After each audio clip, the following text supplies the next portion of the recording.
Hello, Google local guys. My name is Delida and I am from the Kyrgyz Republic. Since I work in human resource management, I often have to organize large activities for my logs.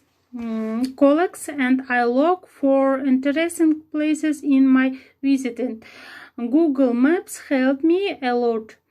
Today I will tell you about 3 interesting places I have visited and I advise you to visit in Kyrgyzstan. So start with third place, Gavaya Recreation Center and 2 Allergy National Park, and one place I can't miss about the port of Kyrgyzstan, Issyk-Kol. In the end, I want to see what I would like to see you went more interesting places and talk about it.